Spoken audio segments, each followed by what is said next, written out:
చెప్తున్నా, నా వల్ల కావట్లేదు. దయచేసి చెప్తున్నా, మీ అందరికీ చెప్తున్నా, వాస్తవాలు చూపించండి, ఎంక్వైరీ చేసుకోండి, ఇన్వెస్టిగేషన్ చేసుకోండి, ఎక్కడ ఏంటి అనేది.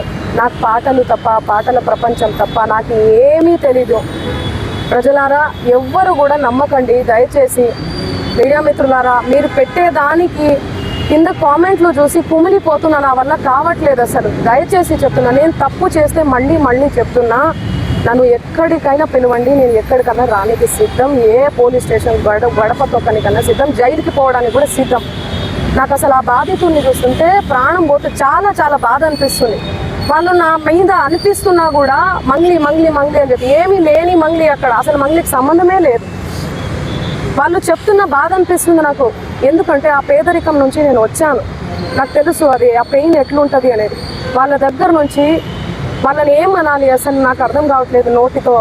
ఆ మధు నాయకు, ఆ హేమకాంత్ రెడ్డి, ఈ సుబ్బారావు, ఏంది అసలు ఈ గేమ్ అంతా ఏందో నాకు అసలు ఏమీ కూడా అర్థం కావట్లేదు. గత 30 రోజుల నుంచి నా ప్రోగ్రామ్స్, నాకు అన్నీ కూడా రికార్డింగ్స్ అన్నీ కూడా వదులుకోవడం జరుగుతుంది. నాకు అసలు దయచేసి చెప్తున్నా, చేతులు జోడించి చెప్తున్నా, నా తప్పు ఉంటే నన్ను ఏ శిక్ష విధించినా కూడా నేను పడడానికి నేను రెడీ. కానీ దయచేసి నా మీద ఏమైనా కోపం ఉంటే దయచేసి చెప్తున్నా, మీరు చూపించే దాన్ని బట్టి ప్రజలందరూ కూడా మిస్లీడ్ అవుతుంది. ప్రజలందరూ ఏమనుకుంటారు, అరే ఏంది అసలు ఏంది మంగ్లీ అని చెప్పి అనుకోరా, నమ్మరా వాళ్ళు? డౌట్ వస్తుంది కదా. ఎంత ప్రేమించే నన్ను, ఎంత ప్రేమించే నా పాటలను హేట్ చేస్తున్నారు. అది దేనివల్ల? మీడియా వల్లనే కదా. మన media, social media, main stream media వల్లనే కదా. దయచేసి చెప్తున్నా, నేను రిక్వెస్ట్ చేస్తున్నా మీ అందరికీ. నేను అసలు ఈ ఒక్క మాట కూడా అనట్లేదు. మీడియా లేకపోతే అసలు నేను సోషల్ మీడియా లేకపోతే నేను మళ్ళీ చెప్తున్నా, నేను ఏదన్నా తెలిసి తెలియక తప్పు మాట్లాడితే నన్ను క్షమించండి. మీరు లేకపోతే నేను లేను. నా అన్నదమ్ములు లాంటి వాళ్ళు మీరందరూ కూడా ఓకే. ప్లీజ్ నా ఫోటో దయచేసి వాడకండి. దీనికి నాకు సంబంధం లేదు. ఎందుకు నా ఫోటో వాడుతున్నారు? ఇక్కడ మెయిన్ ఎవరు? మధు నాయక్, హేమకాంత్ రెడ్డి, ఈ సుబ్బారావు అనే వ్యక్తి, అడ్వకేటు, వీళ్ళు. ఆ మధు నాయక్, హేమకాంత్ రెడ్డి ఎవరి దగ్గర నుంచి కలెక్ట్ చేసిండు పైసలు? బాధితుల నుంచి. బాధితులకు నేను అండగా ఉంటా. ఏమైందో ఇది, బాధితులకు న్యాయం జరగాలని ఈ కేసు ఏమైనా ఇట్లా అవుతుందేమో ఏమో తెలియదు, భగవంతుడికి తెలుసు తేరుక. కానీ నేను వాళ్లకు తప్పకుండా అండగుంటా. వాళ్లకు న్యాయం జరగాలి. ఈ మధు నాయక్ని, హేమకాంత్ రెడ్డి గారిని, నా మీద బ్యాడ్గా దుష్ప్రచారం చేసిన అన్ని సోషల్ మీడియా ఛానల్స్ అన్నీ కూడా తిరిగి దుష్ప్రచారం చేసినటువంటి ఆ సుబ్బారావు గారికి కూడా చేతులెత్తి దండం పెడుతున్నా. వాళ్ళని కఠినంగా శిక్షించాలి అని చెప్పి పోలీస్ శాఖ నేను కోరుతున్నా. ఇన్వెస్టిగేషన్ చేయాలి, ఫెయిర్ ఇన్వెస్టిగేషన్ చేయాలి.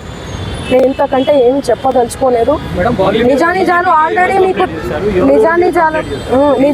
ఆల్రెడీ మీకు తెలిసింది. దయచేసి చెప్తున్నా, థంబ్నెయిల్స్ చాలా పెయిన్ఫుల్గా అనిపిస్తున్నాయి, చూడలేకపోతున్నా. మా నాన్న, మా అమ్మ, మా ఫ్యామిలీ చాలా క్షోభకు గురవుతున్నారు.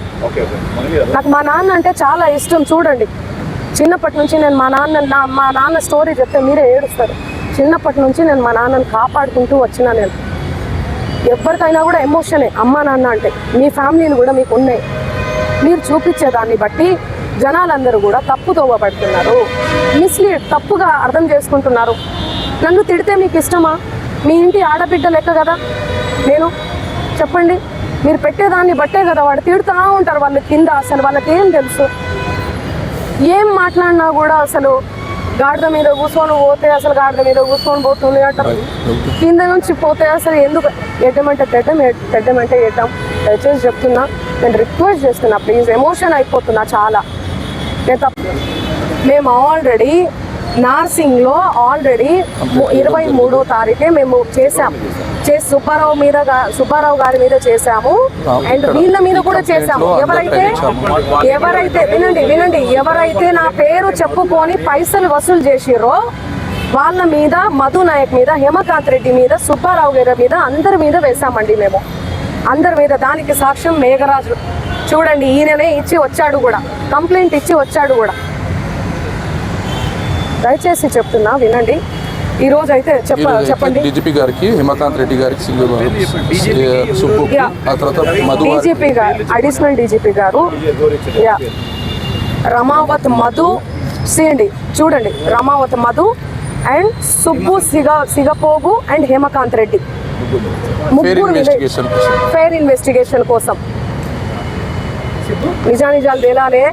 పాపం ఆ బాధితుల పైసలు తీసుకొని ఏడబెట్టిరో కూడా వీళ్ళు తెలియదు. సో అందుకని మేము ఇచ్చాము. బినామీ అకౌంట్లు ఓపెన్ అవ్వాలి. బినామీ అకౌంట్లు ఓపెన్ అవ్వాలి.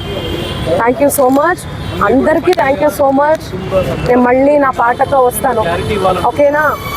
Thank you. Investigation officer investigation చేస్తారు. వద్దు అన్న, దయచేసి చెప్తున్నా, నా చెల్లెలు వద్దు, ఫ్యామిలీ జోలికి వద్దు, ప్లీజ్ రిక్వెస్ట్ చేసుకుంటున్నా, please. Thank you so much.